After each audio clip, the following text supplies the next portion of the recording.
A wealthy man decided to pretend to be homeless. In the first few days, he faced extreme humiliation, but one day, outside a café, a man in a suit appeared and said, "But before that, consider subscribing to the channel so we can keep sharing amazing stories." James Peterson, a well-known investment tycoon, spent his days surrounded by wealth and power. His name commanded respect in boardrooms, and his assets allowed him to live a life of absolute comfort. Yet beneath all the layers of success, something gnawed at him. Every morning, from the towering glass windows of his penthouse office, James would look down at the bustling streets of New York. He'd see the hurried pace of commuters, and scattered among them the homeless, ignored, invisible, left behind by society. It bothered him deeply. James had everything a man could ask for: a successful career, lavish properties, and the recognition of his peers. But as the years passed, he found himself increasingly restless. He realized that, despite all his wealth, he had lost touch with something fundamental: the raw, unfiltered reality of life itself. The people on the streets living with so little sparked questions within him that he could no longer ignore. What is life when stripped of all its luxuries? Who am I without the wealth, without the power? This burning curiosity began to consume him. James wanted to understand the world from a different angle. He wasn't content to simply donate money to charities or read reports on poverty. He wanted to experience it, live it firsthand. He wanted to know what it felt like to be at the bottom, to be invisible, to live with nothing. And so, one evening, after a particularly exhausting day, James made a decision that would shock anyone who knew him. He would leave his life of opulence behind, at least for a short while, and live as a homeless man on the streets of New York. No luxury, no safety net. Just him and the raw reality of the world that had always seemed so distant. James knew he couldn't reveal his true identity. He couldn't risk the experiment being tainted by people recognizing him as the wealthy man he was. So, he planned meticulously. He stored away his credit cards, his phone, and any trace of his previous life. He bought old tattered clothes from a second-hand store, smeared dirt on his face, and let his well-groomed hair and beard grow wild. He would become unrecognizable. When the night finally came, James walked out of his penthouse, leaving behind everything he had ever known. He didn't look back. The city that had once been his playground now felt alien, as if he were stepping into an entirely different dimension. The skyscrapers loomed above him, indifferent to his presence. For the first time in his life, James felt small, vulnerable, and completely out of place. As he wandered the streets, he felt the weight of uncertainty bearing down on him. Every step took him further from his previous world, and deeper into one he had only ever glimpsed from afar. The transformation from luxury to poverty hit James harder than he could have ever anticipated. The first night had been disorienting enough, cold, sleepless, and filled with anxiety. But as the days stretched on, reality began to settle in, with an unforgiving clarity. It was no longer just an experiment, this was his life now.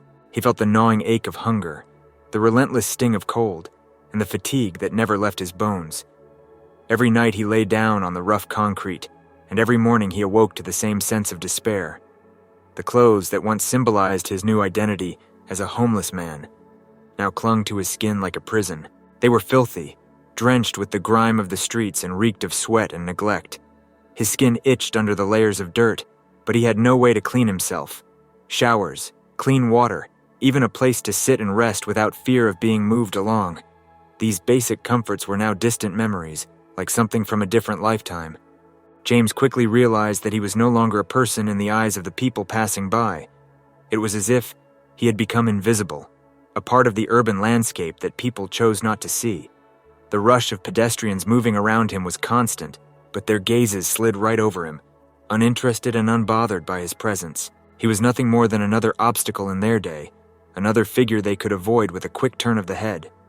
At first, this invisibility was frustrating, but it soon grew painful. He had always been someone people noticed, someone whose opinion mattered. Now he was just another shadow among many. James began to understand the profound loneliness of being ignored, of being less than a person in the eyes of society. The humiliation wasn't in the overt acts of cruelty, but in the indifference. He would sit on the cold pavement for hours, trying to make eye contact with someone, anyone, just to feel seen again. But the glances he received were fleeting at best. People looked through him as though he didn't exist, and for the first time, James realized what it truly meant to be powerless. The lack of connection cut deep. There were no greetings, no casual conversations, no respect or acknowledgement of his humanity. He would open his mouth to speak, to ask for something as simple as the time, but the words would die on his lips as the fear of rejection overwhelmed him. He had been the man in control, the man who commanded attention and respect. Now he was nothing, just another lost soul, invisible in the throng of the city. Every step James took on the streets was weighed down by fatigue and hunger. His stomach growled constantly, a dull ache that never went away. The small bits of food he could gather barely kept him going. He would see people walking out of cafes, holding warm cups of coffee and pastries, and the smell would tease his senses, reminding him of the life he used to live. But those luxuries were now far beyond his reach. By the second day, James began to witness the raw cruelty that the streets could expose. The cold indifference he had felt earlier quickly turned into something darker, active disdain. It started with small incidents, a sharp glance here, a mumbled insult there. Strangers would pass by, deliberately stepping further away as if his mere presence was contagious. He became acutely aware of every sneer, every derogatory remark muttered under someone's breath. And although James had steeled himself for the reality of living as a homeless man, nothing could have prepared him for how brutal people could be when they felt superior. That morning, while crouched on a sidewalk corner, James was approached by a group of teenagers. At first, he thought they might offer him some help, a naive hope. Instead, they laughed at his disheveled appearance, one of them even kicking his makeshift bedding out of place.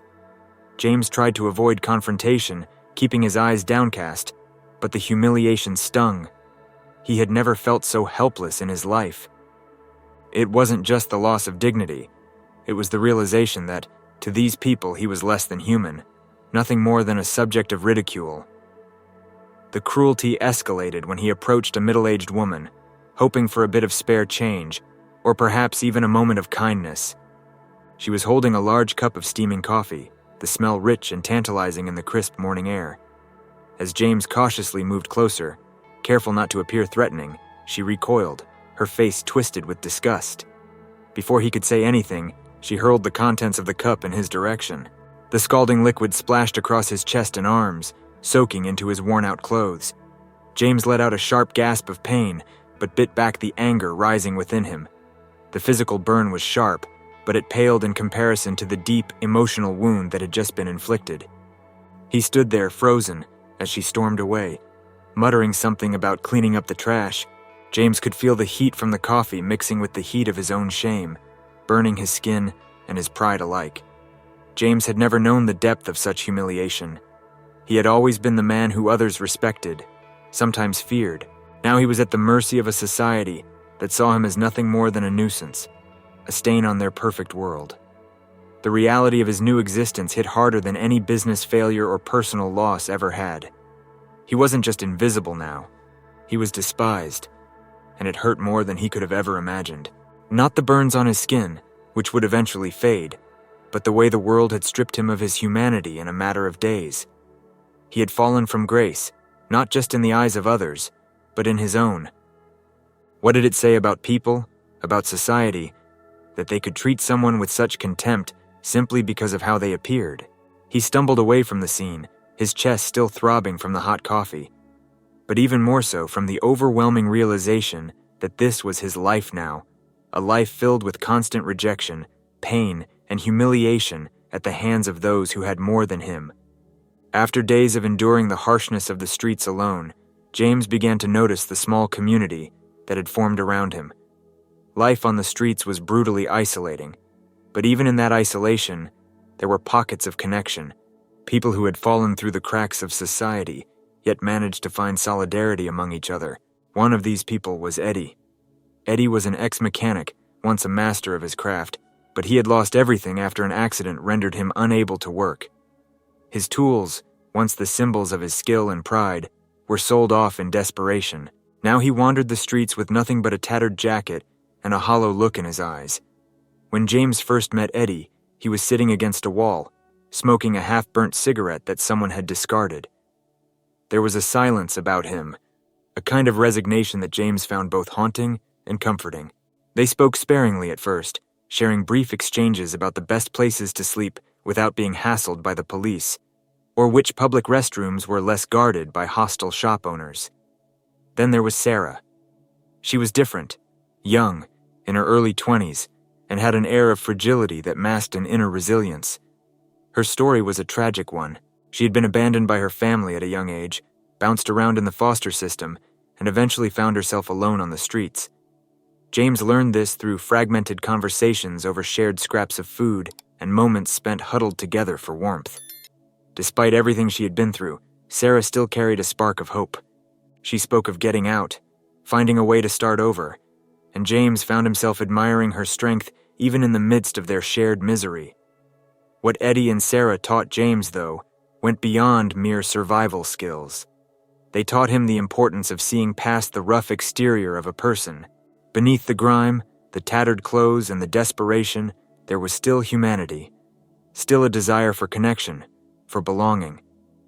Eddie showed him how to navigate the unspoken rules of the street, teaching James that the small acts of barter and exchange could mean the difference between a meal and hunger. Sarah, on the other hand, reminded him that even in the darkest circumstances, people still found reasons to laugh, to share stories, and to look out for one another.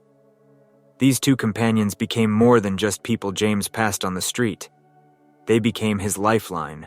Their presence helped soften the blow of his new reality, offering moments of levity amidst the struggle. They shared what little they had with one another, whether it was a warm corner to sleep in or a meager portion of food. It was in these small moments that James began to see what he had overlooked for years, the intrinsic value of human connection. Stripped of his wealth and power, he was beginning to understand that survival wasn't just about money or status. It was about community, even if that community was built from the shattered lives of those society had cast aside. Each night as they gathered under the same stretch of awning or tucked into the corner of an alley, James found himself grateful for their company. He had never expected to find friendship in this harsh environment, but Eddie and Sarah were more than just fellow sufferers. They were proof that even in the most unforgiving of circumstances, people could still care for one another. It was a truth that James had never truly appreciated until now. Their conversations often drifted into the night, under the dim light of street lamps, as they reflected on the lives they had lost and the lives they hoped to rebuild someday.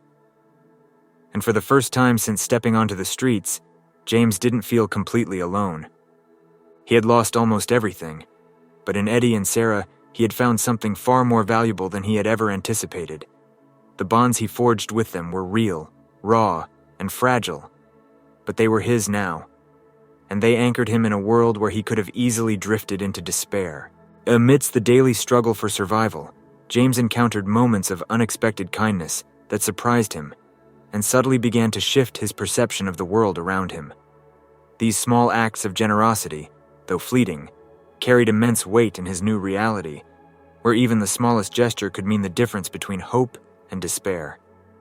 One crisp morning, as James sat slouched against a brick wall, hunger gnawing at him, a man approached. He was the owner of a nearby fruit stand, a familiar face James had seen countless times as a businessman rushing past the colorful displays. But this time, the man wasn't in a hurry. Without a word, he reached into his stall, picked out a fresh, shiny apple, and handed it to James. The fruit's vibrant color stood in stark contrast to the grayness of the city streets. It wasn't much, just an apple, but in that moment, it felt like a feast. James accepted it with a murmured, "Thank you," his throat tight with gratitude. The man simply nodded and returned to his work, never asking for anything in return. For James, the apple became a symbol of the goodness that still existed in the world, even when he had begun to doubt it. A few days later, as night fell and the temperatures dropped, James found himself shivering under the cold wind that cut through the alley where he and a few others had huddled for warmth. His thin clothes did little to protect him from the biting cold. Just as he was resigning himself to another sleepless, frigid night, an elderly woman appeared. Her movements were slow and deliberate, as if she had lived a long life full of both pain and wisdom. She approached James with a gentle smile, her wrinkled hands carrying a worn but warm blanket. Without hesitation, She draped it over his shoulders, the rough fabric offering an immediate, comforting warmth. James looked up at her, astonished by the simple act of kindness. She patted his shoulder softly and said, "I don't need it as much as you do." Then she shuffled away into the night, leaving James wrapped in her gift. It wasn't just the warmth of the blanket that affected him. It was the realization that, even in her own modest life, she had chosen to help someone with even less than she had. This struck James deeply, reminding him of the humanity that persisted in even the harshest of environments. These small acts of generosity, though seemingly insignificant, had a profound impact on James. They softened the harsh edges of his existence and reminded him that not all was lost. Despite being in a world that often felt cruel and unforgiving, there were still people who cared. People who were willing to extend a hand, even when they had little to give themselves. These moments stood in stark contrast to the larger brutality of the streets. The fruit vendor and the elderly woman didn't know who James truly was. To them, he was just another homeless man in need. Yet they chose kindness. It was a powerful reminder to James that, beneath the surface, there was still decency in the world. It was a lesson that he couldn't have learned from the comfort of his penthouse office, and it reshaped the way he viewed others. In a life where everything seemed so bleak, these small acts of kindness brought him a glimmer of hope. And that hope, as fragile as it was, kept him moving forward each day, even as the challenges of street life continued to bear down on him. As the days blurred into weeks, the initial fascination and determination James had felt when he embarked on his strange experiment began to erode. The gritty, unrelenting reality of street life was wearing him down in ways he had never anticipated. His body ached constantly, his muscles sore from sleeping on cold, unforgiving pavement. His stomach knotted with hunger that never seemed to subside. Even his mind, once sharp and focused, now felt dulled by exhaustion. The deprivation was taking its toll, not just physically but emotionally. At first, James had clung to the hope that this experience would teach him something valuable, that he would emerge stronger, more enlightened. But as the weeks passed, that hope began to wither. His once resolute spirit felt like it was breaking under the weight of constant struggle. Every day became a battle for survival, and the isolation of the streets, combined with the relentless disregard of those who passed him by, was slowly crushing him. The noise of the city, which had once felt alive with opportunity, now felt suffocating, like a constant reminder that he was trapped in a world that was no longer his. The few friendships he had made, like with Eddie and Sarah, provided some solace, but even their presence wasn't enough to keep the creeping despair at bay. He watched as others in similar situations grew more haggard, more desperate, and he began to fear that he was becoming like them, broken by the grind of a life on the margins. His nights were sleepless, haunted by the sounds of the city and the chill that seeped into his bones. And by day, he wandered the streets, aimlessly searching for something, anything, that could remind him of the person he used to be. The money that James had left behind in his bank account now felt laughable to him. What was the point of wealth when he had no access to it? The numbers in his account were meaningless here, on the streets where every scrap of food, every moment of rest had to be fought for. He had lived so long in a world where money could solve nearly any problem, but now it was as if his riches were taunting him from a distance, a reminder of a life that no longer felt real. James began to question his choice more intensely with each passing day. What had once seemed like a noble experiment now felt like madness. Had he underestimated the severity of living without a home, without comfort, without respect? The streets were not some abstract lesson in humility. They were a living nightmare, one that he couldn't simply walk away from. His pride, which had once driven him to take on this challenge, now seemed like a cruel joke. He felt trapped in the very prison he had created for himself, with no easy way out. The despair sank deeper into his soul as he realized that there was no escape from this torment. It wasn't simply a matter of enduring a few more days or weeks. Every moment on the streets felt endless, a purgatory that he couldn't rationalize away. The luxury of returning to his old life was a distant fantasy, something that felt impossibly far away, even though, in reality, it was just a phone call or a withdrawal from an ATM away. But James couldn't shake the feeling that something within him had irrevocably changed. This wasn't just about survival anymore. It was about confronting the fact that he had become someone he no longer recognized. Weak, vulnerable, desperate. He wasn't the powerful man he had once been. He was someone who could be ignored, laughed at, and humiliated, just like anyone else who had fallen on hard times. On a bitterly cold morning, after what felt like an eternity of suffering on the streets, James found himself drawn to the entrance of an upscale café. His body was weak from hunger, his hands trembling from the cold that had seeped into his bones overnight. The aroma of freshly brewed coffee and pastries lingered in the air, teasing his senses and awakening a hunger so fierce it bordered on pain. The café was a world apart from the reality he was living, a haven for those with full pockets and comfortable lives, where warmth and comfort were just a few dollars away. James sat down on the curb just outside the entrance, clutching his thin jacket tightly around his shivering frame. He watched as people went in and out of the café, their faces glowing with warmth, their hands holding cups of coffee that seemed like lifelines in the icy morning air. Each person walked past him without so much as a glance, as though he didn't exist at all. He had become invisible, a ghost haunting the edges of their lives, utterly forgotten. The pain of being ignored was now familiar, but on this day, it felt unbearable. He had once commanded rooms filled with powerful people, had been sought out for advice, had been a man whose name opened doors. But here, in front of this café, he was just another beggar, a nuisance to be brushed aside. As James sat there, lost in his misery, a waitress emerged from the café. She was carrying a tray of empty cups, her expression one of annoyance as she spotted him sitting so close to the entrance. She walked up to him with brisk, sharp movements, her face twisted into a look of disdain. Without hesitation, she snapped at him, her voice cold and sharp. "You need to move," she said, her eyes narrowed. "You're scaring away the customers." He was too tired, too broken to even attempt defending himself. He had never felt so powerless, so small. The waitress, seeing his lack of response, became more agitated. "I'm serious," she barked. "Go somewhere else. We don't need people like you hanging around here." It wasn't just the words, it was the complete dismissal of his humanity. In that moment, James felt utterly defeated. He slowly rose to his feet, his body aching with exhaustion and hunger, and began to shuffle away from the café. The warmth and comfort inside that building, the normalcy of it all, felt like it was a universe away from the reality he was now trapped in.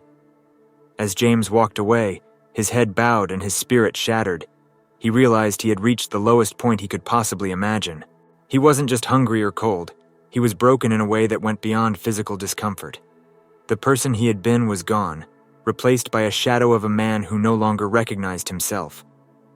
That moment in front of the café would be the one that lingered in his mind the longest.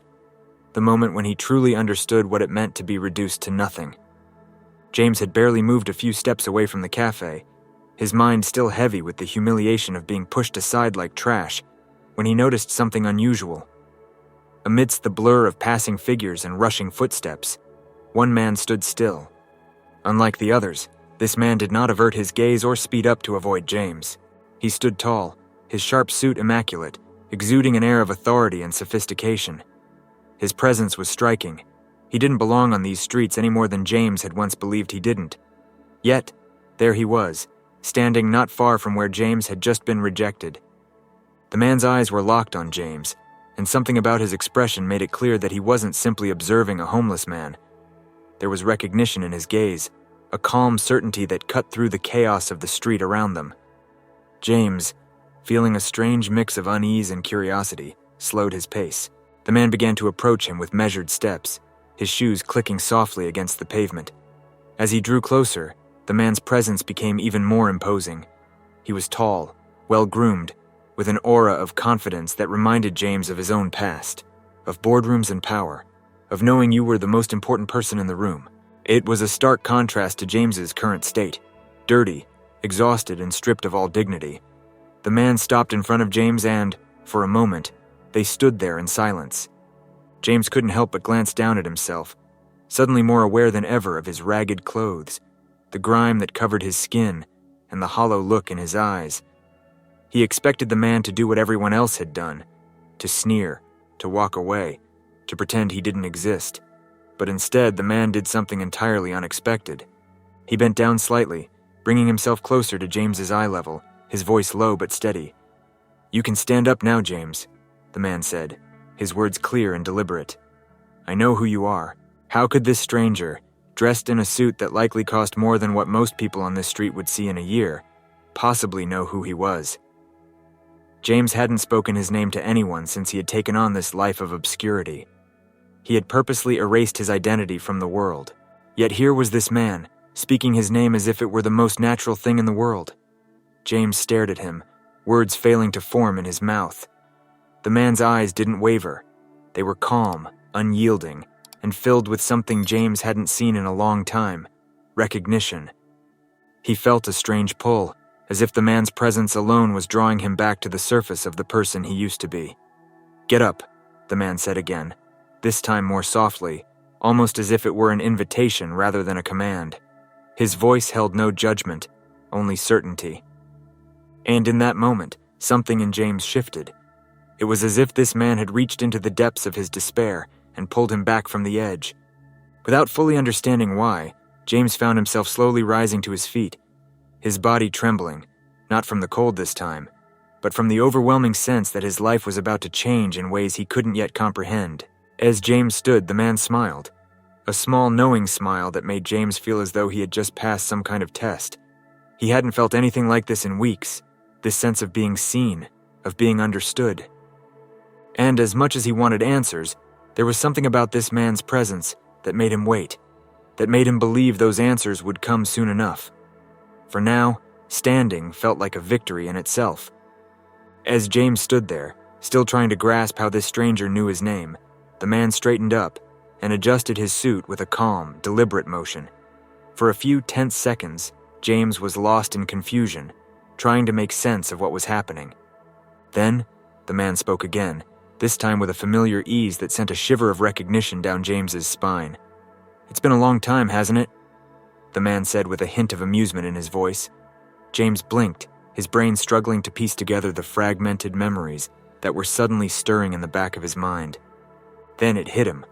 The sharp features, the confident demeanor, the voice that carried the unmistakable tone of someone used to negotiating high-stakes deals. It was Jonathan Blake. Jonathan had been a key figure in James's past, not just a colleague, but one of the few people who had truly understood the relentless drive that had propelled James through his career.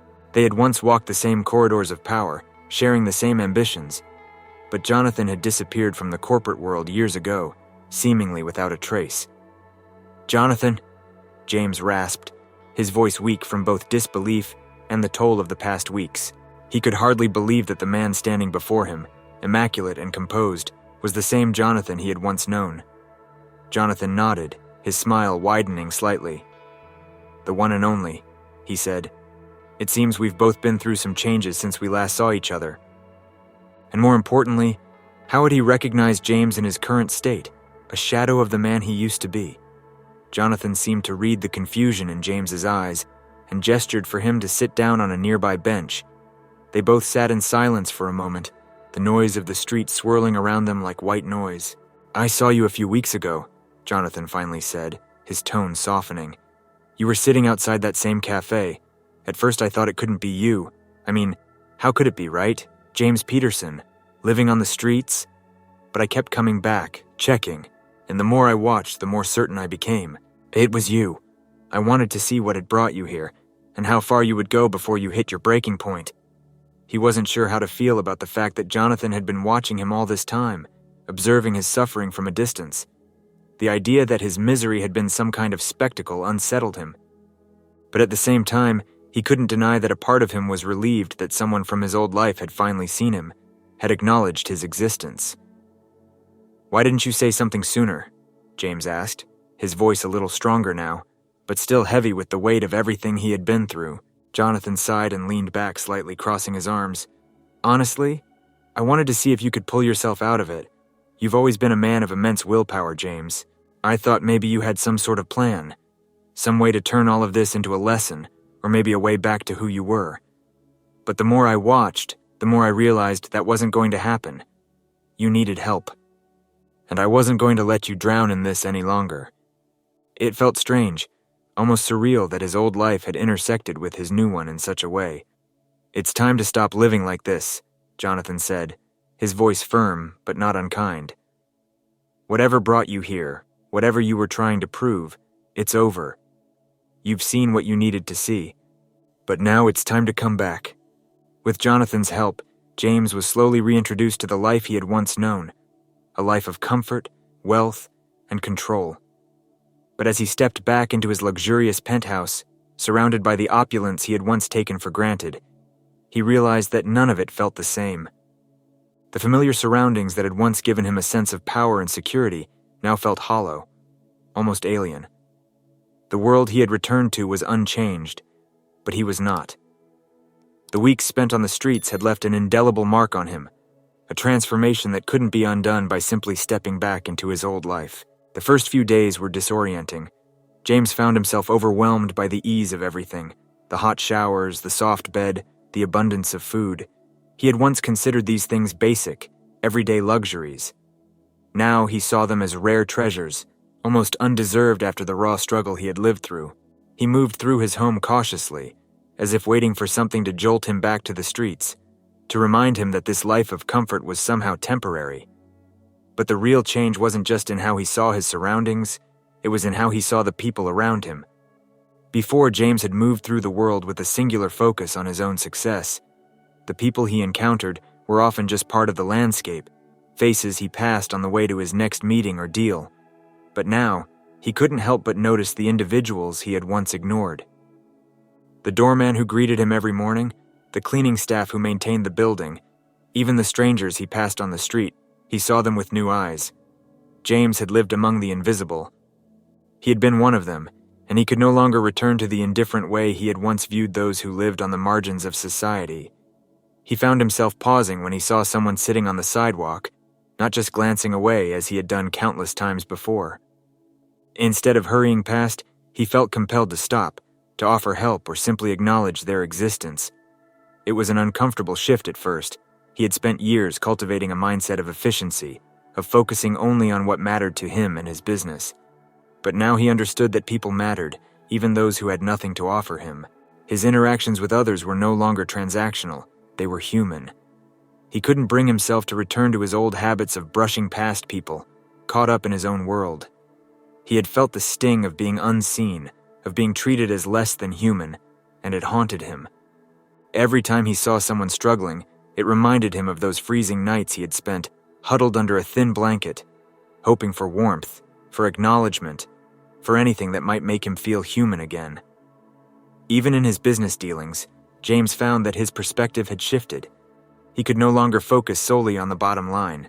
The drive for profit that had once consumed him seemed shallow compared to the lessons he had learned on the streets. His decisions were no longer guided by pure ambition, but by something deeper, an awareness that every action had consequences, that every choice affected real people with real struggles. James had returned to his old life, but it no longer fit him the way it once had. The man who had left it behind was gone, replaced by someone who saw the world with a new kind of clarity, one that came from experiencing life at its harshest, from being stripped down to nothing and surviving. He was back in his penthouse, but his mind and heart remained tethered to the streets. He couldn't shake the feeling that the life he had known was now forever intertwined with the one he had just left behind. James had returned to a world of abundance, but the lessons he carried from the streets haunted him daily. The memories of freezing nights, the gnawing hunger, and the brutal indifference of society were impossible to forget.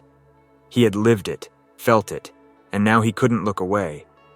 The disconnect between his old life of luxury and the harsh realities of the homeless became a persistent discomfort. It gnawed at him every time he looked around at the excesses of his former world, wealth that seemed almost obscene in comparison to the suffering he had witnessed. One evening, sitting in his grand office overlooking the city, James knew he could no longer return to business as usual. The man who once thrived on the thrill of corporate dominance now saw his power and wealth as tools for something far more important: change. He wasn't content to donate money to charities and call it a day. He had seen firsthand that handing out small acts of kindness, while valuable, wasn't enough. The issue was deeper, systemic. There had to be a way to break the cycle of poverty and homelessness, to offer real solutions to the people who were trapped in the same despair he had briefly tasted. And so, James made a decision that would change the course of his life. He would create a foundation, not just any foundation, but one dedicated to offering tangible opportunities to those living on the streets. The focus wouldn't be just on providing food and shelter, although that would be part of it. The foundation would offer education, job training, mental health support, and pathways to sustainable employment. It would be about empowerment, giving people the tools they needed to rebuild their lives and escape the streets for good. James dove into this new endeavor with the same intensity that had made him a successful businessman. He used his connections, influence, and resources to bring together experts in various fields: social workers, mental health professionals, educators, and business leaders. He wanted his foundation to address every facet of the issue, from the immediate need for shelter to the long-term solutions that would help people regain their independence and dignity. But what set James's foundation apart was his personal involvement. He wasn't just a distant benefactor. He visited the shelters, spoke with those seeking help, and listened to their stories. He wanted to understand the challenges from their perspective, to know what had led them to the streets and what they believed could help them escape it. James wasn't naive. He knew the issue was complex, and that change wouldn't happen overnight. But he also knew that he had a responsibility to use his wealth and influence in a way that could genuinely make a difference. The foundation quickly gained momentum. Other wealthy individuals, inspired by James's commitment, began contributing to the cause. The media picked up on his story, portraying him as a man transformed by his time on the streets, now driven by a deep sense of purpose. James welcomed the attention, not for the fame it brought him, but because it shined a light on the issue that had been ignored for too long. He knew that with enough awareness, enough resources, and the right programs, real change was possible. For the first time in years, James felt a sense of fulfillment that went beyond personal success. This was more than just a new project. It was his way of reconciling with the life he had lived and the suffering he had seen. He had once been at the top of the world, looking down at the streets from his office window, unaware of the reality below. Now, he was determined to lift as many people as he could from the depths of that reality, using the very power that had once distanced him from it. The foundation blossomed under James's leadership, fueled by the same relentless drive that had once built his empire. But this time, his ambition wasn't for profit or personal recognition. It was for impact. The foundation's reach expanded beyond what even James had initially imagined. Shelters were built, educational programs flourished, and countless individuals who had once felt trapped on the streets were now finding their way back to stability. The success of the foundation wasn't just measured in numbers or financial returns. It was measured in lives changed, in dignity restored. Every day, James immersed himself in the work of the foundation. He met with teams, reviewed plans, and ensured that resources were allocated where they were most needed. But beyond the strategic decisions, he remained deeply connected to the people his foundation served. He regularly visited the shelters, speaking directly to those seeking help, and was never afraid to roll up his sleeves and engage with the work on the ground. These interactions grounded him, reminding him of why he had started this in the first place. James no longer saw wealth as the end goal. Instead, he saw it as a tool, one that could be wielded for good, to create opportunities where none had existed before. He understood now that true wealth wasn't measured in bank accounts or material possessions, but in the ability to influence lives in a meaningful way. The experience of living on the streets had stripped him of his former illusions, revealing to him a deeper truth, that every person, no matter how beaten down by circumstance, had intrinsic value. This realization drove him forward. His life, once consumed by personal ambition, was now centered on serving others. The work was difficult, often heartbreaking, as he faced the harsh realities of systemic poverty and injustice. But it was also deeply fulfilling. For the first time, James felt like he was building something that truly mattered, something that would outlast him and leave a legacy of compassion and resilience. And though James had returned to a life of comfort, he never let himself forget where he had been. He remembered the cold nights, the feeling of being unseen, the pain of hunger and rejection. These memories weren't something he tried to escape. They were the foundation of his new purpose. They kept him humble, driven, and connected to the people he was trying to help. As the foundation grew, so did James's understanding of what it meant to be truly wealthy. He no longer sought the validation of others in boardrooms or through accolades. His satisfaction came from knowing that he was making a real difference. His story had shifted from one of self-made success to one of shared humanity, and that was a far more meaningful narrative. In the end, James discovered that the wealth he had spent his life accumulating was not meant to be hoarded or flaunted. It was meant to be shared, to create opportunities for those who had none, to bring light to places overshadowed by darkness. The man who had once defined himself by his success now found his identity in the lives he touched, in the dignity he helped restore. And with that, James had truly found his purpose.